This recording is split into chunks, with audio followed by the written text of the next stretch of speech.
umugore akabona umugabo arankurikirana, umugabo akabona umugore warankurikirana, bamabuje bakabona umuboyi arankurikirana, ahantu hose mama Sharirene, abashoferi n'abakonvoyeri riri mu Rwanda mu mahanga, mama Sharirene barangije bibacanze bavuga yuko nagiye kuzimu nkatanga igitambo cy'abana banjye.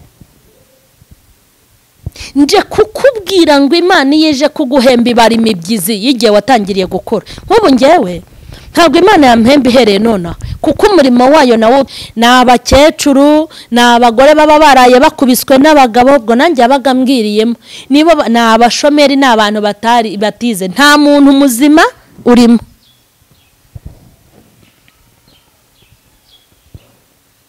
Yarangeza akambwira turabizi,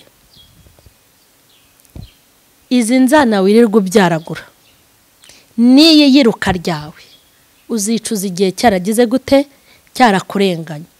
Uzicuza aba bana wabyaye, uzabyicuza utakimbona, uzabyicuza. Kandi nta nzoga nanyweye ngo musakurize, nta bagabo nagiyemo ngo muce inyuma. Urugo ibintu byose nabikoze, nashatse ibyo kurya by'abana, navunitse ninjye watanze imbaraga, ibintu byose byakozwe. Ariko mu buhamya niko bigenda. Ko bigenda ugomba gukorera Imana udafite icyo uyiciye. Rero ngewe sinjya ncika intege. Buriya n'abadayimoni babikuzimo na Satani n'ibisonga bye barabizi ko umugore witwa mama Sharirene ntago nshobora gucika intege ngo mara umunsi wose. Hari ibintu bankorera umutima wanjye ukababara, wenda nkaba najya kure, ariko sinajya kurengo mari minota 20 nyumva ndi kure y'Imana. Ni Imana yibiriho, ni Imana yibitabaho, ni Imana yibishoboka, ni Imana yibidashoboka. Nta kure cyane Imana itavana umuntu, nta na kure cyane Imana itajyana umuntu. Rero narakomeraga, nkakomera kubw'ibyo mbona, nkakomera kubw'imbaraga z'Imana. Nkumva turabashuhuje mu izina rya Yesu Kristo w'i Nazareti. Amahoro y'Imana nabe muri mwebwe. Twishimiye kubana namwe kandi muri wa mwanya ubuhamya nkuko tugenda tuganira, kandi ndabizi ko bwabashimishije. Bamwe muri mwe mwarampamagaye, abandi muranyandikira. Imana nibahe umugisha. Rero ndabakunda, ni mama Sharirene hano kuri mama Sharirene official, aho dukurikirana ibiganiro n'impuguro bitandukanye, ijambo ry'Imana ritandukanye, aho dukurikirana impuguro naho dukurikirana hari ibintu byinshi tugenda dusobanukirwa. Mba nagiye mvuga mu buryo ntari kwigisha, ahubwo nkagenda mbasobanurira. Ngenda mbigisha ukuntu dukwiye kuzajya mu ijuru, ariko nkabigisha nuko dukwiye kuba mu isi. Nkwigishije iby'ijuru sinkubwire isi naba nguhemukiye, kuko urugendo rwo kujya mu ijuru turutegurira hano mu isi. Kandi mbere yuko tuba mu mwuka twabanje kuba mu mubiri. Umubiri ufite ikintu uvuze kuri wowe, kandi n'umwuka ufite icyo uvuze. Hari icyumba kigomba kubikwamo iby'umubiri, ariko hari n'ikigomba kubikwamo iby'umwuka. Nta na kimwe rero umuntu agomba kwirengagiza, niyo mpamvu ari uko bimeze. Hanyuma rero tugenda dukurikirana icyigisho cyitwa umusirikare wa Kristo, tugakurikirana kera n'ubu itorero, menya nibi mububatse, tegura ejo rubyiruko, hakorwa iki mu itorero, tukagenda tureba na filime n'ibindi bitandukanye. Imana ibahe umugisha. Muri aka kanya ndashaka n'ubuhamya. N'ubuhamya nkuko twagiye tuganira ku kintu bita ubuhamya, twagiye tuvuga ku buhamya, ngenda mbabwira ibintu bitandukanye kuko ni byinshi cyane. Nama episode tugeze kuri episode ya 16 niyo tugezeho y'ubuhamya. Rero bagiye bakurikirana episode ya mbere kugeza kuri episode ya 16, ndabizi neza ko uzamenya mama Sharirene uwo ari we wanyawe. Apana mama Sharirene abantu bafata nka pirate, kandi nge ndo original no kuri kose. Rero Imana ibahe umugisha bakomeje gukurikirana ubuhamya.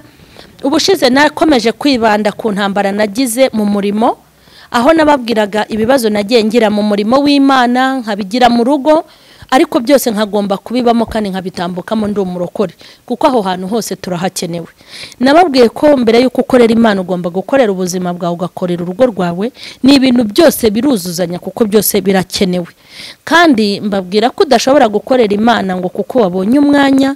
Nta na rimwe duteze kubona umwanya wo gukorera Imana, ahubwo inzira iraruhije, twitange tutazananirwa tukigenda. Umurimo w'Imana rero ntago nigeze ndeka kuwukora. Ntago naretse gukora umurimo w'Imana kuko nari ifite abacu intege mu itorero. Sinaretse gukora umurimo w'Imana kuko iwanjye mu rugo nari mfite ibinci intege, nari mbifite binci intege. Kujya gukorera Imana byansabaga ko nakoze akazi ko mu rugo. Gukorera Imana byansabaga ko ngomba guhahira urugo, kuruhahira kuko nta wampagarasiyo nagiraga. Kumparasiyo mu rugo uko nabibonaga ni nk'uko uhura n'umuntu ati akira 1,000 ugurire abana amata. Ni mano, byari mano umugabo yamaga nka mano Imana yamukoreyemo. Ariko undi inshingano zo kurera abana nkita ku bana, nkita ku rugo, ibyo barya n'ubuzima bwabo byose byabaga biri ku mutwe wanjye. Ubwo buzima rero bukomeye nabunyuragamo nkabibamo uko, ariko nkibuka no gukorera Imana kandi nkayikorera kugenda ndetse nkayikorera uko ibishaka. Ubuhamya rero bwo mu murimo w'Imana abantu benshi mukeneye kubwumva, kuko abantu mwagiye mucogora, intambara zatumye mudakorera Imana, ibyago n'amakuba byatumye mudohoka, ibyago n'amakuba byatumye muta inshingano yo mu nzu y'Imana. Kandi nubwo tuba mu ntambara dukwiye kubicamo tukayikorera. Haleluya, dukwiye kubicamo tukayikorera neza. Nubwo tuba twashonje tugomba kubinyuramo tukayivuga neza. Nubwo amakuba batugose impande zose tugomba kuyacamo ariko tukayihamya, kuko byaba biteye agahinda kuba wazahamya Imana ari uko wahazi. Ntaho waba utaniye n'abantu banga abantu bakennye bamara gukira bakabakunda. Ugomba gukunda Imana mu bihe byose unyuramo ndetse ukanayikorera mu bihe byose inyuramo. Niyo kwitegereje nibwo ibonete uyu muntu uko arankunda. Ariko dufite abandi bantu bitwa bakabyina batetse, anezerwa agakorera Imana ari uko ibyo kurya byasigaye mu rugo, yabonye itike yo kujya gukorera Imana, ariko Imana niyo gukorerwa iminsi yose. Kandi burya nuvuga ubutumwa ukabona nta gikoretse, ukabona mu ikofi nta kirimo, ujye umenya ngo nyir'ubwite hari ahantu aba yabitse umugisha wawe. Ibyo amaso yanjye yarabibonye. Yandi utabonye, ngewe amafaranga nabuze mu myaka yatambutse ko nari mbayeho nabi, njya mbubika umutwe. Ubundi si mbere wasengeye iyo Mana yawe yakumariye iki? Nyine umuturage yarangije yakicara kandi ati wowe rero agakiza ufite, kuko yari yarakabayemo, agakiza ufite kameze nka kakera ko muri ADPR igitangira kamwe k'agaturage. Ako yambwiye ngo ufite agakiza k'agaturage, nkibuka kwako gakiza k'agaturage abarokore bari bagafite, nibo babanaga n'Imana by'ukuri. Ako gakiza k'agaturage, mureke mbabwire baroko kambigaruke, agakiza k'agaturage abantu badashaka bakigafite nta nduru yigeze ivuga mu itorero. Mu nyumve, aka gakiza k'agaturage abantu bavuga bakigafite ntago polisi yigeze yinjira mu rusengero ije kwambika abantu amapingu. Ako gakiza k'agaturage tukigafite ntabwo itorero ryigeze riza kuri izi mbuga nkoranyambaga ngo birirwe barirega ibintu n'ibindi. Ntabwo aka gakiza bakigafite itorero ryigeze ryandikwa mu bitangazamakuru no mu binyamakuru. Aka gakiza kagihari ntabwo wajyaga wumva ngo bafashe umuntu yakoze ibi n'ibi. Nagakiza bagize, babana n'Imana, barakundana, bibera mu mahoro, ntabwo ibyabo byajyaga habona. Aka gakiza rero ngo kagasirimu twasirimuye niko kaduteje abisi, niko katumye ibyacu bijya habona, niko katumye badufata uko tutari, kadukojeje isoni, katugize inzererezi, kadutesha agaciro. Ako gakiza k'agaturage ndagasabira abagore bo muri ADPR, ndagasabira abagore n'abagabo, ndagasabira abakobwa, ndagasabira abacuranzi n'abahanzi, ndagasabira abadiyakoni n'abayobozi. Icyama ako gakiza k'agaturage kazatugarukeho. Ngo ufite agakiza ka kera. Arangije hari umumama yajyaga atangaho urugero, arambwira ngo mama runaka ntiwabonye ko afite abana 2? Ntubona ukuntu asa? Akambwira ngo mama runaka agakiza ke niko nemera. We ni umusirimu, ni umugore usobanutse, ariko uwo mugore yatangagaho urugero. Mbabwiye uko ameze, nkakubwira finali yicayemo, ntago wakwifuza kubika agakiza nkake. Uko yakijijwe nk'umusirimu, iby'Imana bibamo nabi, akamutangaho urugero ngo ni umusirimu. Yari afite ubusirimu bwo ku mubiri, ariko ntiyari afite ubusirimu bwo ku mutima no mu bugingo. akajya atambuka ku rusengero yarangiza akanyurira mvuyemo ati yewe ni abakecuru ni abagore baba baraye bakubiswe n'abagabo ubwo nanjye yabaga mbwiriyemo nibo ni abashomeri ni abantu batize nta muntu muzima urimo.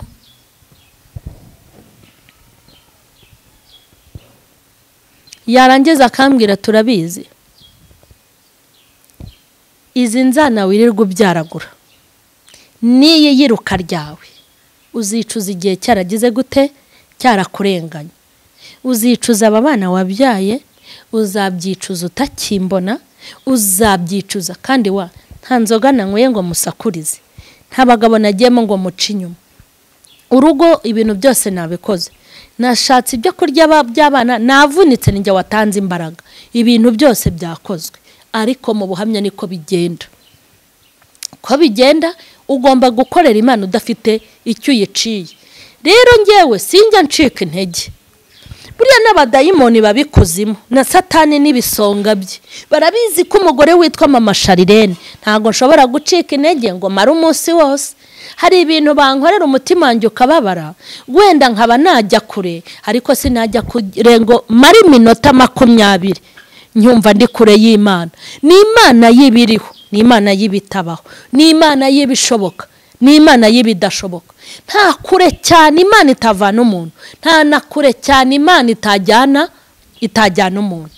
Rero narakomeraga, nkakomera kubw'ibyo mbona, nkakomera kubw'imbaraga z'Imana, nkumva ni Imana ihindura amateka.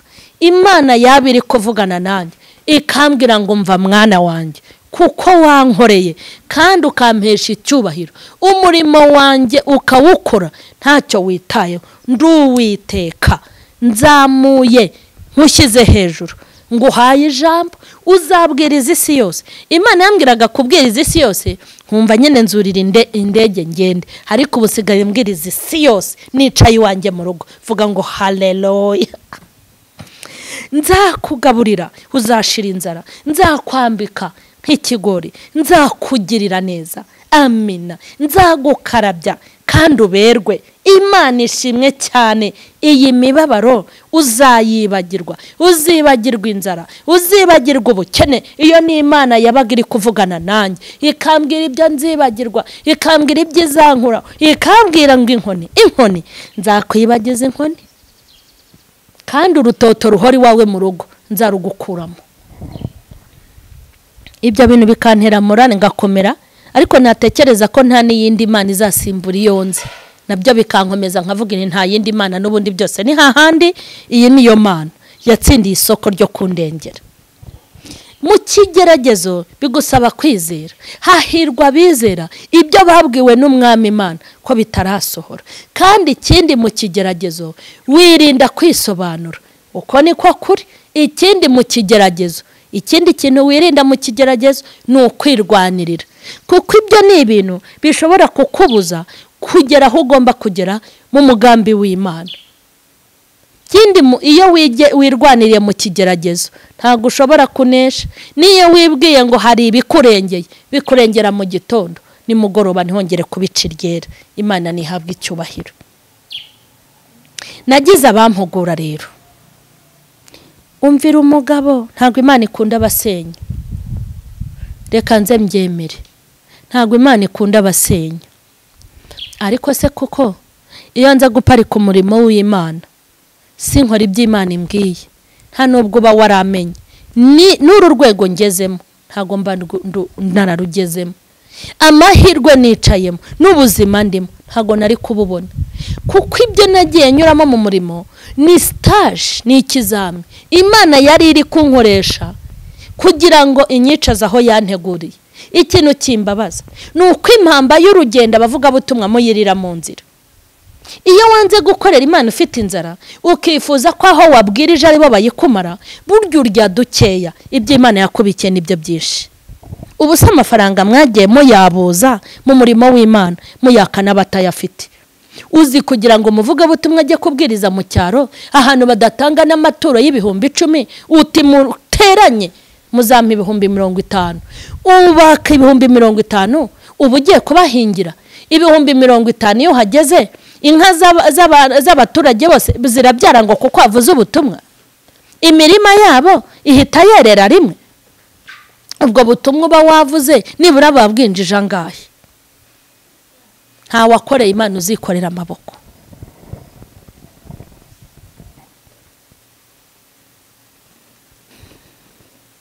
Ndashaka kubwira abantu bari mu makuba y'umurimo w'Imana, abari mu byago no mu makuba kubw'umurimo w'Imana, abari mu buhamya bukomeye ugakora ariko ibyo wakoze ntibigaragare, ntibimenyekane, ntihagire ukwitaho. Burya Imana iri kubara imibyizi.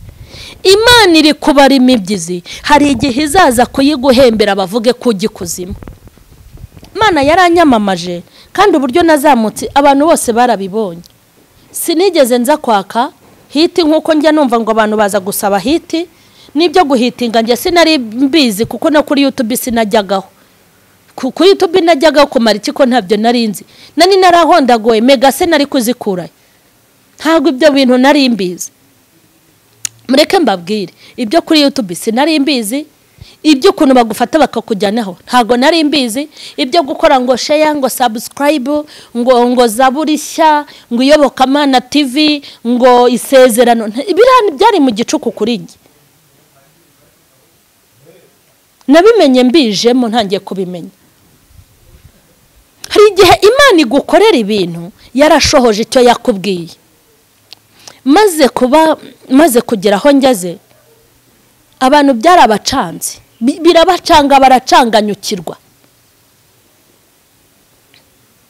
Umugore akabona umugabo arankurikirana, umugabo akabona umugore warankurikirana, bamabuje bakabona umuboyi arankurikirana, ahantu hose mama Sharirene, abashoferi n'abakonvoyeri riri mu Rwanda mu mahanga, mama Sharirene barangije bibacanze bavuga yuko nagiye kuzimu nkatanga igitambo cy'abana banjye. Nje kukubwira ngo Imana yeje kuguhemba ibari imibyizi yigiye watangiriye gukora. Nk'ubu ngewe ntabwo Imana yampemba ihereye nona kuko umurimo wayo nawo utangiye muri 2004. Natangiye ivuga butumwa muri 2004.